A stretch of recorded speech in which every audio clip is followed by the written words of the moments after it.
Assalamualaikum warahmatullahi wabarakatuh. Para pendengar dan peminat kaset yang tengah diputar ini, saya menyatakan rasa berbahagia, rasa syukur kepada Allah dapat menyampaikan dakwah saya ini sekarang dengan kaset. Moga-moga dapat tuan-tuan putarkan, tuan-tuan dengarkan ketika tenang-tenang dengan anak-anak di rumah, atau ketika naik mobil,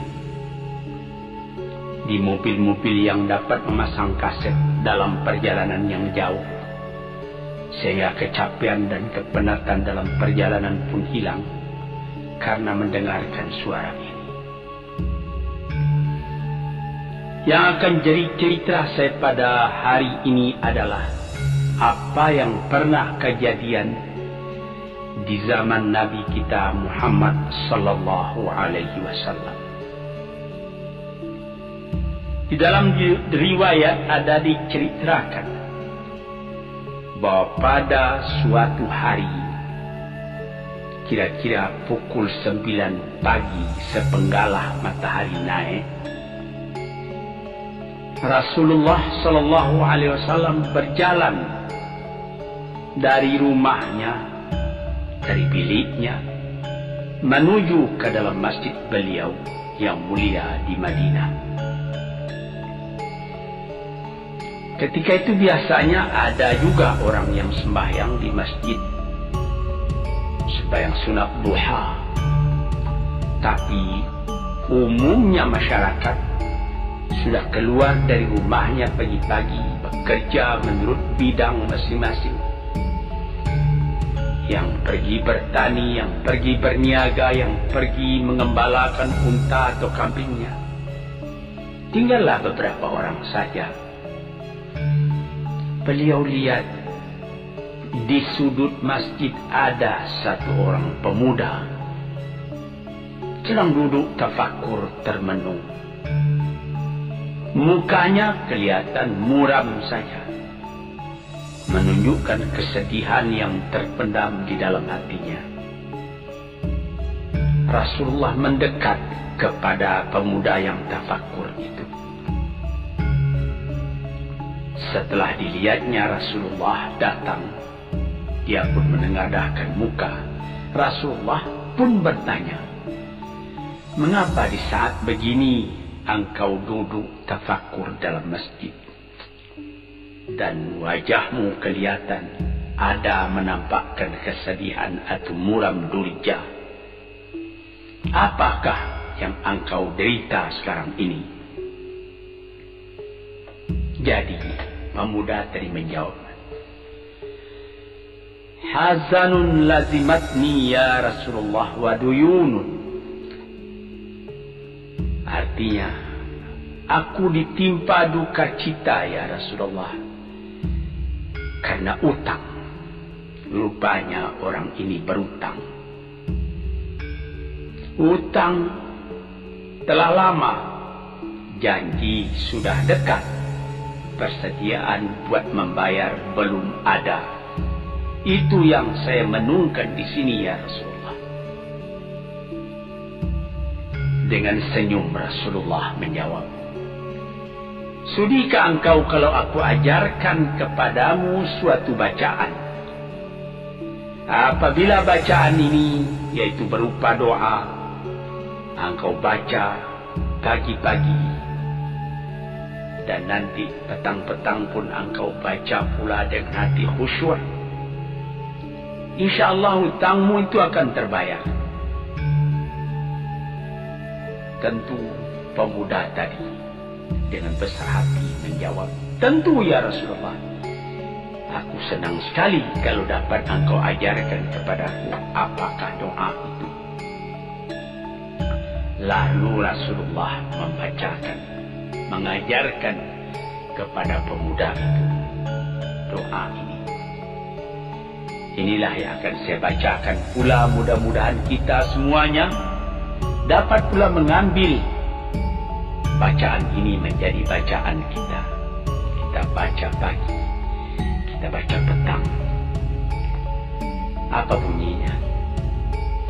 Allahumma inni a'udzubika minal hammi wal hazani wa a'udzubika minal ajzi wal kasli wa a'udzubika minal bukhli wal jubni wa a'udzubika min ghalabati daini wa qahri rijal. Sebelum kita uraikan atau kita tafsirkan artinya satu demi satu, baik kita artikan secara keseluruhan lebih dulu. Artinya ialah, ya Tuhanku, aku berlindung kepada Engkau daripada ini. Lalu disebut 8 banyaknya. Yang pertama, aku berlindung kepada Engkau daripada duka cita, daripada kesusahan dan duka cita. Susah dan duka cita sudah 2. Dan aku berlindung kepada Engkau daripada malas, daripada lemah dan malas, jadi 4. Dan aku berlindung kepada Engkau daripada bakhil, berat mengeluarkan wang, dan daripada pengecut atau penakut, sudah 6. Dan aku berlindung kepada Engkau daripada pengaruh berutang dan daripada kekuasaan orang lain atas diri kita, sehingga kita tidak mempunyai kemerdekaan pribadi lagi. Inilah 8 yang diminta kepada Tuhan. Moga-moga kita jangan diserang oleh penyakit ini. Karena kalau ada ini penyakit yang 8 perkara, itu kita mempunyai pribadi yang lemah. Tidak mempunyai lagi personality yang dapat tegak. Padahal dalam didikan agama kita, tempat kita takut cuma satu, yaitu Allah. Yang lain tidak ada. Yang pertama, susah. Apabila orang telah susah, pikirannya pun sudah tertumbuk. Jalan untuk maju tidak ada lagi. Padahal dalam kehidupan itu, manusia tidak akan berjalan di atas jalan yang datar saja, yang bertaburkan kembang. Kehidupan itu mendaki, menurun, melereng, berenang, melewati ombak dan gelombang. Itu pasti dalam hidup. Apa yang disusahkan? Kusut, tak ada kusut yang tidak selesai.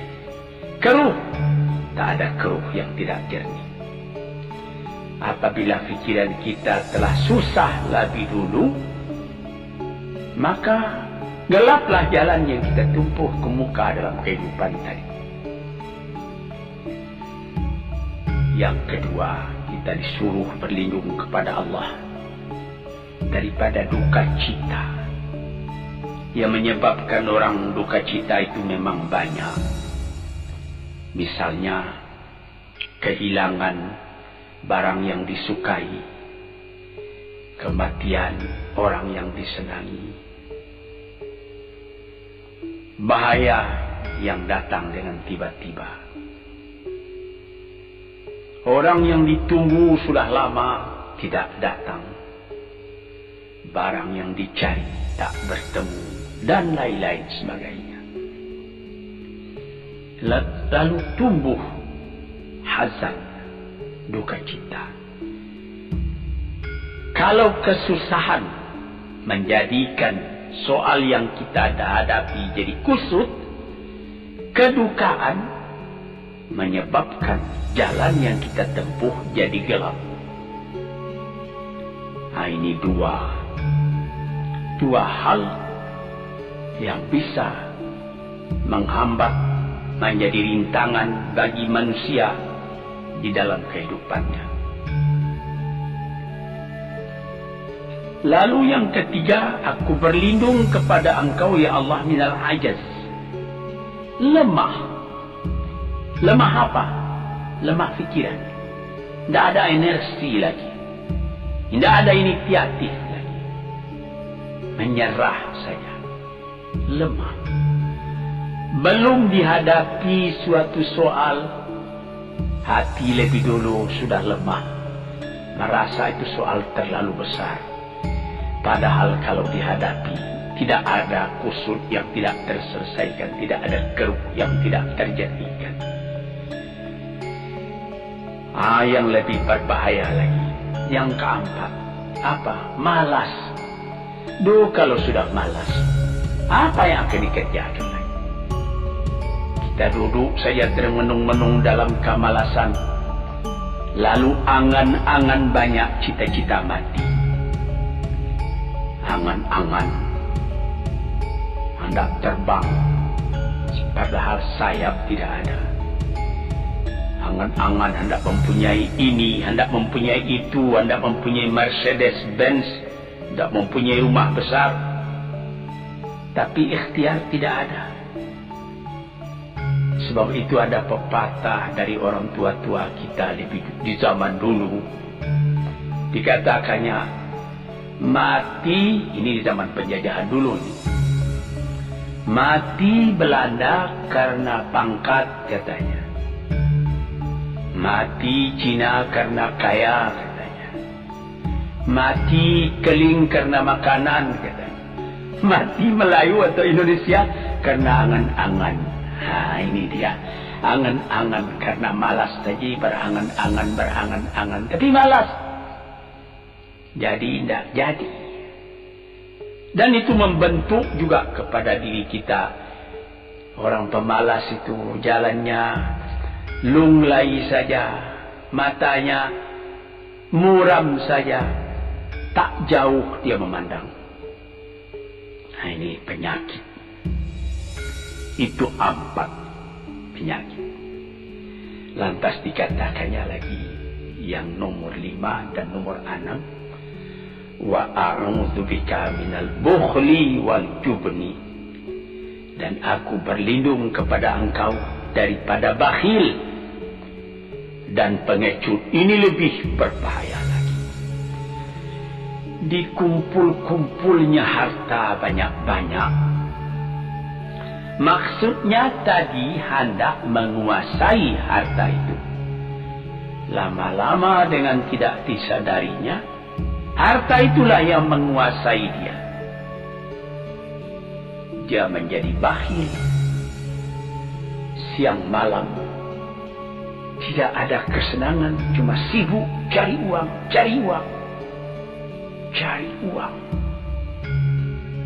Kemudian simpan banyak-banyak.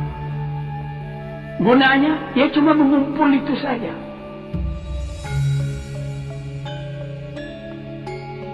Akhirnya, berapa banyaknya orang yang mengumpul harta banyak-banyak, faidahnya tidak didapatnya. Saya ingat cerita dahulu 40 tahun yang lalu ketika saya masih tinggal di kota Medan. Ada satu orang kaya mengumpul harta. Terkenal dia kaya di Medan, beberapa buah rumah, puluhan rumah yang dipersewakannya, dan ada lagi harta-harta yang lain. Dia berjalan di jalan raya kota Medan itu dengan jalan kaki pakai payung satu. Padahal orang sudah mulai membeli mobil, entah Cadillac lah, entah Chevrolet lah, model-model yang terkenal sebelum perang. Anaknya mengambil faidah dari kekayaan ayahnya. Dia beli mobil dengan uang ayahnya. Lalu orang bertanya, "Tuan, anak Tuan sudah naik mobil, Tuan masih jalan kaki. Apa jawab si bakhil tadi? Saya anak orang miskin, anak saya anak orang kaya. Nah, inilah orang yang bukan lagi mencari harta buat menguasai harta itu, tetapi dia mencari harta buat dikuasai oleh harta itu. Yang nomor 6 lebih jahat lagi. Apa? Jubun, pengecut. Pengecut ini menjadikan separuh dari kehidupan manusia menjadi gagal. Ada pepatah orang, kalau engkau berniaga atau berusaha, meskipun modalmu tadinya tidak ada, asal engkau berani, itulah modal utama dalam hidup. Sesuai dengan pepatah Melayu atau pepatah Indonesia lama, dia katakan,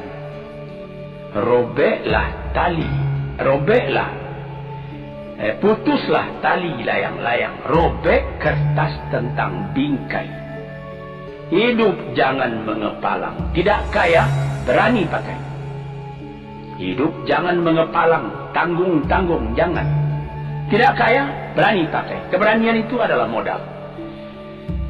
Sebab itu kalau orang rugi berniaga, itu belum rugi. Yang penting berani. Karena ada perniagaan itu tidak saja beruntung, rugi juga kadang-kadang. Tapi kalau keberanian yang hilang, separuh daripada kekayaan tadi sudah habis. Walaupun masih banyak ada, tapi keberanian tidak ada, separuh sudah habis. Akhirnya, walaupun kekayaan besar, tapi kepercayaan hilang, itu namanya habis, tidak ada lagi. Walaupun berjuta yang tinggal dalam tangan, tapi orang tidak percaya. Apa lagi artinya? Sebab itu yang pertama sekali modal itu keberanian menghadapi hidup. Ini 6. Yang ke-7 dan 8, wa a'udzu bika min ghalabatid daini wa qahri rijal, dan aku berlindung kepada Engkau ya Ilahi daripada pengaruh utang. Utang itu, itulah anak muda yang duduk di sudut masjid tadi, dipengaruhi oleh utang. Sampai Rasulullah sendiri pun mengatakan, iyyakum wad-daina. Jagalah supaya kalau sedapat-dapatnya jangan sampai bisa juga berutang kalau keberanian tidak ada, dan berani itu membuka jalan buat mencari bayarnya.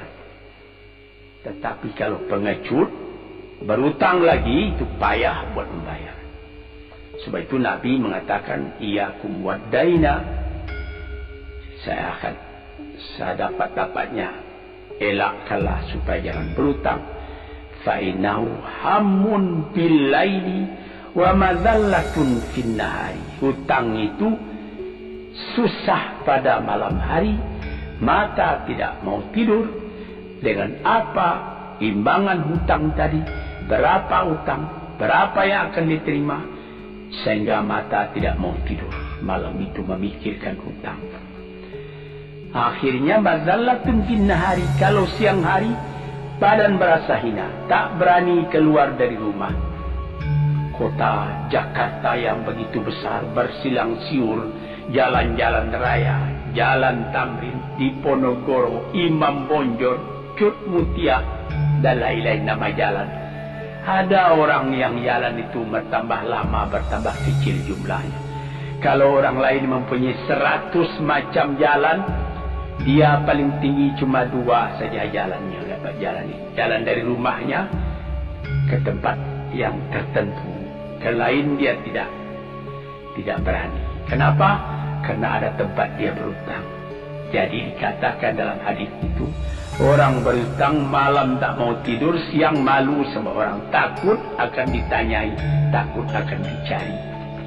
ataupun dia berbenam di rumah, datang orang menunggu piutang, dia bilangkan kepada pembantunya atau kepada anaknya, katakan bapak tidak di rumah. Anak yang tolol atau pembantu yang tolol menjawab, mana bapak? Dia suruh bilangkan bahwa bapak tidak ada di rumah. Kata anak tadi, betapa susah. Lantas yang nomor 8, wa qahrir rijal. Kita tidak mempunyai lagi kemerdekaan diri buat menyatakan perasaan kita, karena kita segan kepada orang. Kita terlalu banyak berutang budi kepadanya. Kita terlalu banyak mendapat hadiah daripadanya. Kita terlalu banyak dan lain-lain. Sehingga mulut kita jadi tertutup, tak dapat bercakap lagi. Ditekan oleh hutang budi kepada orang tadi. Kemerdekaan diri tidak ada lagi. Inilah 8 perkara yang ditunjukkan oleh Nabi Sallallahu Alaihi Wasallam kepada pemuda yang duduk tadi. Bapak-bapak, saudara-saudara pendengar kaset yang saya muliakan, moga-moga pengaruh dari hadis ini, daripada doa ini, masuk ke dalam diri saudara, dan saudara menjadi orang muslim dan merdeka yang sejati. Sekianlah pandangan saya. Moga-moga ada manfaatnya bagi para pendengar dan peminat kaset yang tercinta.